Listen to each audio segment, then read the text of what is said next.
Hoje a gente vai terminar o Antigo Testamento vendo a profecia de Malaquias.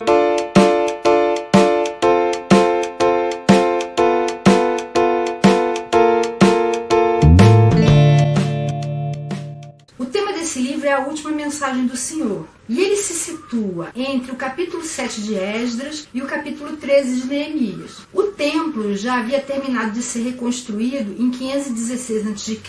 e os muros também já tinham sido terminados em 444 a.C. Mas as grandes esperanças de reavivamento do povo acabaram não acontecendo. Eles, pelo contrário, estavam envolvidos em circunstâncias muito difíceis, com fome, com colheitas ruins, e com isso eles começaram a desamparar os sacerdotes e levitas, porque deixaram de dar o dízimo, que pela lei devia ser 10% de tudo o que a terra produzisse como colheita e de todos os animais que nascessem durante aquele ano. Eles não deixaram de dar o dízimo, eles davam. O problema é que eles diziam que eram 10%, mas eles estavam dando menos do que isso. Como resultado, os sacerdotes e levitas estavam fugindo de Jerusalém em busca de terras para que eles mesmos pudessem cultivar o seu alimento. Nessa situação toda, o povo começou a duvidar do amor de Deus e passou a ter uma relação fria com ele. Cumpriam rituais, mas a religião se tornou fria e formal. E os pecados do passado estavam começando a voltar. Malaquias então se levanta contra tudo isso e termina o Antigo Testamento anunciando a chegada do Messias, que acabou acontecendo 400 anos depois. Durante esses 400 anos, houve um silêncio profético, que foi um tempo de espera, arrependimento e meditação. O livro foi escrito mais ou menos em 430 a.C. em Jerusalém, e o nome dele no hebraico é Malaquia, que significa mensageiro do Senhor, e no grego é Malaquias. O tempo de ação vai de 450 a 400 a.C.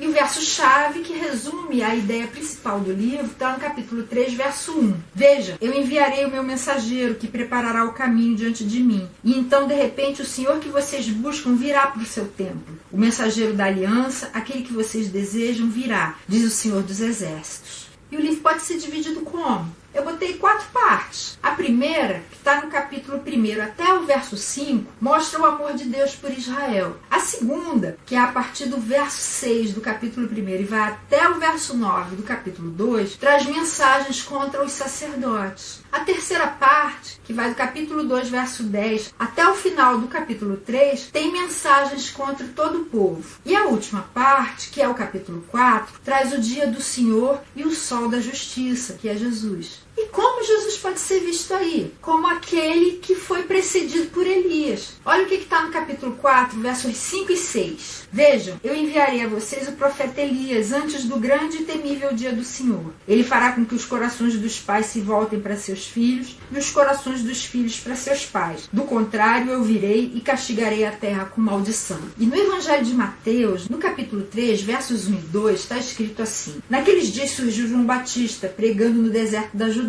Ele dizia, arrependam-se, pois o reino dos céus está próximo. No capítulo 11, verso 14, Jesus estava falando assim a respeito dele. Se vocês quiserem aceitar, esse é o Elias que havia de vir. Que lições a gente pode aprender? A primeira é que se a gente esquecer do amor de Deus por nós, não tiver mais certeza a respeito dele, as coisas começam a perder sentido. Mas do contrário, se a gente tiver certeza absoluta do quanto ele nos ama, isso serve como um bálsamo para a nossa vida, como um remédio para as nossas feridas e tudo mais. Qualquer circunstância difícil se torna de menor importância. No capítulo 1, o livro começa assim, uma advertência, a palavra do Senhor contra Israel por intermédio de Malaquias. Eu sempre os amei, diz o Senhor, mas vocês perguntam, de que maneira nos amaste? Não era Esaú irmão de Jacó? Declara o Senhor. Todavia eu amei Jacó, mas rejeitei Esaú. Transformei suas montanhas em terra devastada e as terras de sua herança em morada de chacais no deserto.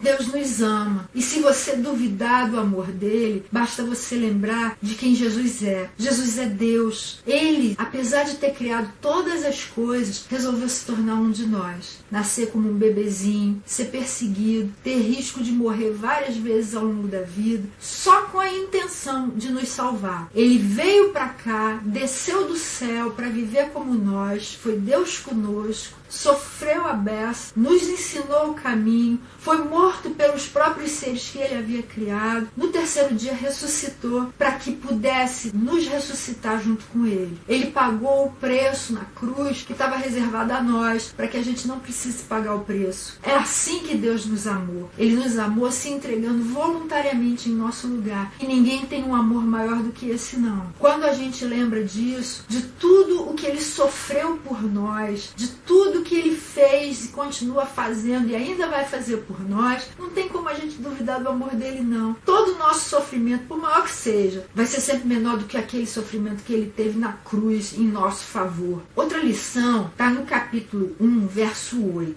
Deus fala assim para o povo: na hora de trazerem animais cegos para sacrificar, vocês não veem mal algum. Na hora de trazerem animais aleijados e doentes como oferta, vocês não veem mal algum. Tentem oferecê-los de presente ao governador. Será que ele se agradará de vocês? Será que os atenderá? Pergunta o Senhor dos Exércitos. Aquilo que a gente oferta para Deus mostra como está o nosso coração. A lei de Moisés dizia que todas as ofertas deveriam ser de animais perfeitos, sem nenhum defeito. Mas eles estavam trazendo para Deus o pior que eles tinham. Por causa da vida difícil que eles estavam vivendo, eles estavam dando para Deus as sobras. E a gente tantas vezes faz assim também. A gente dá para Deus o que sobra do nosso tempo. A gente dá para Deus, quando dá, o que sobra do nosso dinheiro. A gente dá para Deus o que sobra da nossa disposição, se é que sobra alguma. Deus quer o nosso melhor, não quer o nosso pior. Quando a gente oferta para Deus o nosso melhor, a gente está dizendo para Ele: você é o que eu tenho de mais importante. O meu relacionamento com você é o que mais me interessa. Por isso eu estou te dando o meu melhor. Quando você se apaixona por alguém, você fica com vontade de dar presentes? Eu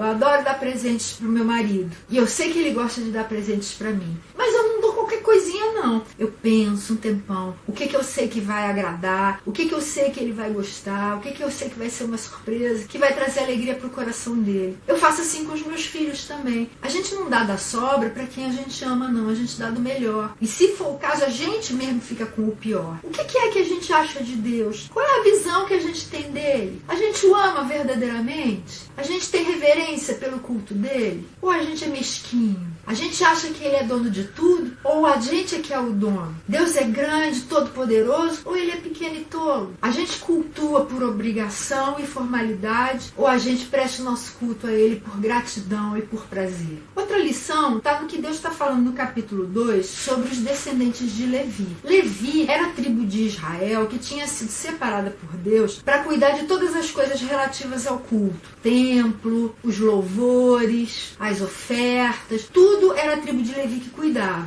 Os sacerdotes eram descendentes de Levi também. E nesse capítulo 2, a partir do verso 5, ele vem falando assim: a minha aliança com ele foi uma aliança de vida e de paz, que na verdade lhe dei para que me temesse. Ele me temeu e tremeu diante do meu nome. A verdadeira lei estava em sua boca e nenhuma falsidade achou-se em seus lábios. Ele andou comigo em paz e retidão e desviou muitos do pecado. Porque os sacerdotes e os levitas eram encarregados de aprender a lei e ensinar para o povo, para que eles tivessem vida e paz, e o povo também. Porque os lábios dos sacerdotes devem guardar o conhecimento, e da sua boca todos esperam a instrução na lei, porque ele é o mensageiro do Senhor dos Exércitos. Mas vocês se desviaram do caminho e pelo seu ensino causaram a queda de muita gente. Vocês quebraram a aliança de Levi, diz o Senhor dos Exércitos. Por isso eu fiz que fossem desprezados e humilhados diante de todo o povo, porque vocês não seguem os meus caminhos, mas são parciais quando ensinam a lei. A aliança de Deus com Levi é a mesma aliança que Deus fez conosco. A primeira carta de Pedro, no capítulo 2, verso 9, fala assim: vocês, porém, são geração eleita, sacerdócio real, nação santa, povo exclusivo de Deus, para anunciar as grandezas daquele que os chamou das trevas para sua maravilhosa luz. Isso tinha sido uma aliança feita com Levi, e agora, por meio de Jesus, é uma aliança que foi feita conosco. Nós somos sacerdotes, e nós também temos que anunciar as grandezas de Deus para que os outros também possam vir a enxergar a luz que a gente já enxerga. E a gente deve fazer isso com interesse, 100% do que está na Bíblia, e não só aqueles pedaços que interessam a gente, não. A gente precisa ler o Antigo e o Novo Testamento e ver o que foi cumprido já em Jesus e o que Deus está esperando ainda que seja cumprido e está válido para todos nós. E a última lição é uma coisa que eu considero como uma das mais deturpadas de toda a Bíblia. No capítulo 3, a partir partir do verso 6, Deus está falando assim: de fato, eu, o Senhor, não mudo. Por isso vocês, descendentes de Jacó, não foram destruídos. Desde o tempo dos seus antepassados, vocês se desviaram dos meus decretos e não lhes obedeceram. Voltem para mim e eu voltarei para vocês, diz o Senhor dos Exércitos. Mas vocês perguntam: como voltaremos? Pode um homem roubar de Deus? Contudo, vocês estão me roubando e ainda perguntam: como é que te roubamos? Nos dízimos e nas ofertas. Vocês estão debaixo de grande maldição porque estão me roubando. A nação toda está me roubando. Tragam o dízimo todo ao depósito do templo, para que haja alimento em minha casa. Ponham-me à prova, diz o Senhor dos Exércitos, e vejam se não vou abrir as comportas dos céus e derramar sobre vocês tantas bênçãos que nem terão onde guardá-las. Impedirei que pragas devorem suas colheitas, e as videiras nos campos não perderão o seu fruto, diz o Senhor dos Exércitos. Então todas as nações os chamarão felizes, porque a terra de vocês será maravilhosa, diz o Senhor dos Exércitos. O dízimo foi instituído por Deus na lei como uma forma de misericórdia para com os levitas. Eles eram impedidos de ter herança, de trabalhar em outra coisa que não fosse o templo. E lá em Números 18, de 21 a 30, fala que o dízimo seria a herança dos levitas. O povo de Israel levaria os seus dízimos para eles receberiam, seria o seu sustento, dízimo das colheitas e das crias de animais que tivessem nascido naquele ano. E os próprios levitas também dariam dízimo daquilo que eles recebessem, desses alimentos que o povo de Israel desse para eles. E esse dízimo dos levitas seria dado para os sacerdotes. Lá em Deuteronômio 12, nos versos 4 a 14, fala que o dízimo deveria ser comido em Jerusalém. Se a gente for olhar no capítulo 14, dos versos 22 a 29, e também no capítulo 26, versos 12 a 15, a gente vai ver que existiam dois tipos diferentes de dízimo. O dízimo do primeiro e do segundo ano, esse sim, deveria ser comido em Jerusalém pelo próprio ofertante, pela sua família, pelos seus servos e também pelos levitas que fossem seus vizinhos. Já o dízimo do terceiro ano deveria ser comido na própria cidade do ofertante, não em Jerusalém, e ele era destinado aos levitas, mais uma vez, aos estrangeiros, aos órfãos e às viúvas, às pessoas desamparadas dentro daquela sociedade. E Deus fala, tenham cuidado, não desamparem essas pessoas, porque elas dependem disso. Quando a gente vê lá em 2 Crônicas, no capítulo 31, do verso 1 até o 21, a gente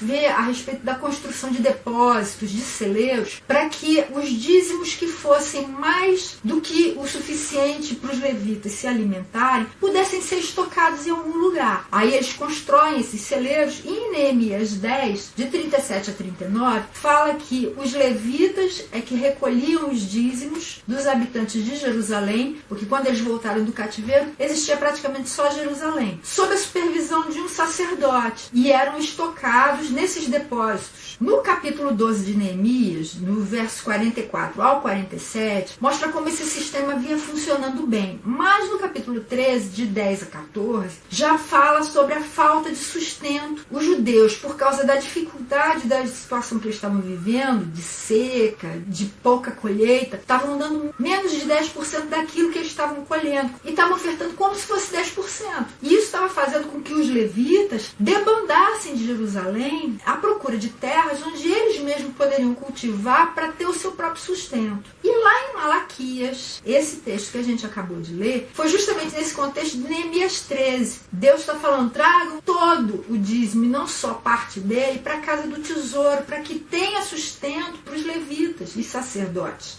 E o que eles estavam fazendo era mais ou menos o que aparece lá em Atos 5, que Ananias e Safira estavam fazendo. Vendo que várias pessoas estavam vendendo suas propriedades e dando todo o dinheiro para os apóstolos, para que não faltasse sustento para ninguém, não houvesse nenhum pobre dentro do povo de Deus, Ananias e Safira também venderam um terreno, só que ficaram com uma parte do dinheiro. Eles poderiam ter ficado, mas o problema é que eles deram o restante e disseram que aquilo era 100%. Quando Pedro soube disso, por revelação do Espírito Santo, ele falou, olha, você poderia ter ficado com tudo, você poderia ter dado o que você quisesse ou poderia não ter dado nada, mas não minta para o Espírito Santo. E era isso que o povo estava fazendo na época de Malaquias. Já no Novo Testamento, a gente vê o dízimo aparecendo lá em Mateus 23, 23, quando Jesus está falando a respeito da falta de misericórdia dos fariseus que davam o dízimo de toda a colheita, até mesmo da hortelã, do endro e do cominho, que são hortaliças mínimas, são temperinhos. mas negligenciavam os preceitos mais importantes da lei: justiça, misericórdia e fidelidade. E Jesus fala: vocês devem praticar essas coisas sem omitir aquelas. E ele repete isso em Lucas 11:42. Só que Jesus falou isso num contexto em que existia templo, existia um lugar para se levar o dízimo. Hoje em dia já não existe mais. No ano 70 depois de Cristo, o templo foi destruído e não foi mais reedificado. E em Lucas 18:12, Jesus também conta uma parábola, a parábola do fariseu e do publicano, em que enquanto o publicano, que era o coletor de impostos, estava se humilhando diante de Deus, pedindo que Deus tivesse misericórdia dele, o fariseu estava todo arrogante lá no templo, se gabando de que não era como aquele publicano, e que inclusive dava o dízimo de tudo que ele ganhava. E Jesus falou que o publicano recebeu misericórdia e perdão, e o fariseu não. Uma coisa que eu já vi acontecer em algumas igrejas é que o dízimo tem sido usado como um instrumento de opressão e manipulação. Eu conheço igrejas em que a eleição de presbíteros não leva em conta as pessoas que são cheias do Espírito Santo, as pessoas que preenchem os requisitos bíblicos para serem líderes sobre o povo de Deus, mas sim pessoas que têm uma grande renda, que dão um grande dízimo, que têm uma grande influência e um grande poder econômico. Isso está totalmente errado, está totalmente desvirtuado. Não é isso que a Bíblia ensina. Inclusive, eu conheci um presbítero que depois confessou que nem convertido era. Para vocês verem como a gente está deturpando a palavra de Deus. O dízimo recaía sobre todo o cultivo e toda a criação de gado dos israelitas. Não era sobre qualquer espécie de renda. Jesus, por exemplo, era carpinteiro. Ele não tinha gado, ele não tinha plantação. Pela lei, ele não era obrigado a dar nenhum dízimo, porque ele não produzia alimentos. O dízimo era só sobre alimentos e era só para sustento dos levitas e de sacerdotes. Agora, hoje em dia, nós não temos templo, então, se a gente fosse entregar nossos dízimos, a gente entregaria onde? Ou a gente ia tirar essa parte da Bíblia que não nos interessa para que a gente pudesse adequar às igrejas. As igrejas não são sucessoras do Templo de Jerusalém. Vocês sabem quem é sucessor do Templo de Jerusalém? É o nosso corpo. O nosso corpo é o templo do Espírito Santo.